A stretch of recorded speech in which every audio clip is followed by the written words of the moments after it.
प्राचीन भारत में ज्ञान पवित्र था। गुरुकुल शांत जंगलों में बसे सीखने के जीवंत केंद्र थे। जीवन के सभी क्षेत्रों के छात्र अपने गुरु के ज्ञान से निर्देशित होकर एक साथ रहते और सीखते थे। अनुशासन सख्त था और रटना सीखना महत्वपूर्ण था। छात्रों ने छंदों का जाप किया, शास्त्रों को याद किया और केवल दोहराव के माध्यम से विषयों में महारत हासिल की। यह परिश्रम और दृढ़ता की परीक्षा थी। एक उज्जवल मुस्कान वाला एक युवा लड़का वरदराज खुद को इस कठोर प्रणाली में संघर्ष करता हुआ पाया। जहां अन्य छात्र आसानी से पाठों को समझ लेते थे, वहीं वरदराज को सरलतम छंदों को भी याद करने में कठिनाई होती थी। उसका मन भटकता रहा और उसने अपनी पढ़ाई पर ध्यान केंद्रित करने के बजाय प्रकृति के अजूबों को देखने में सांत्वना पाई। सहपाठियों ने उसे धीमा और भुलक्कड़ कहकर चिढ़ाया, यहां तक कि उसके शिक्षक भी अधीर हो गए। उनकी निराशा उनके कठोर निगाहों में स्पष्ट थी। वरदराज खुद पर शक करने लगा।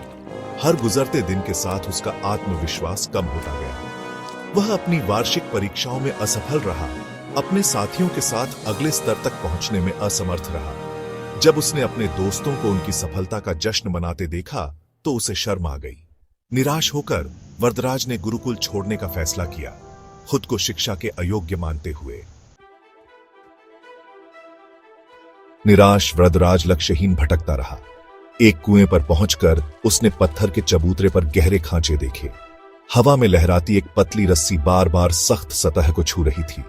उत्सुकतावश उसने एक राहगीर से निशानों के बारे में पूछा। उस आदमी ने समझाया, ये खांचे रस्सी के पत्थर से लगातार रगड़ने से बनते हैं। समय के साथ यहां तक कि सबसे कमजोर चीज भी लगातार प्रयास से अपनी छाप छोड़ सकती है। ये शब्द वरदराज के दिल को छू गए।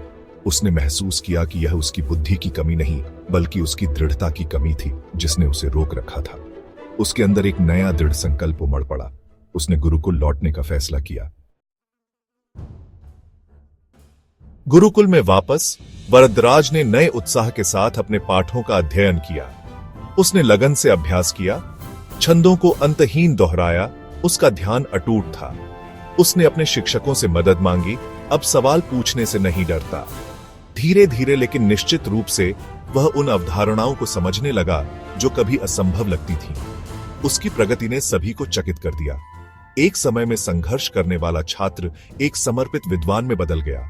ज्ञान की उसकी प्यास उसके हर कार्य में स्पष्ट थी। उसने अपनी पढ़ाई में उत्कृष्ट प्रदर्शन किया, यहां तक कि सबसे प्रतिभाशाली छात्रों को भी पीछे छोड़ दिया। वरदराज की यात्रा एक प्रेरणा बन गई, जिससे साबित हुआ कि दृढ़ता और कड़ी मेहनत से सबसे चुनौतीपूर्ण लक्ष्य भी हासिल किए जा सकते हैं। उसकी कहानी पीढ़ियों से फुसफुसाई जाती रही, एक अनुस्मारक के रूप में कार्य करती है कि सच्ची शिक्षा जन्मजात क्षमता के बारे में नहीं, बल्कि कभी हार न मानने की इच्छा शक्ति के बारे में है। यह अभ्यास की शक्ति, अटूट मानवीय भावना और विपरीत परिस्थितियों पर दृढ़ संकल्प की विजय का प्रमाण है।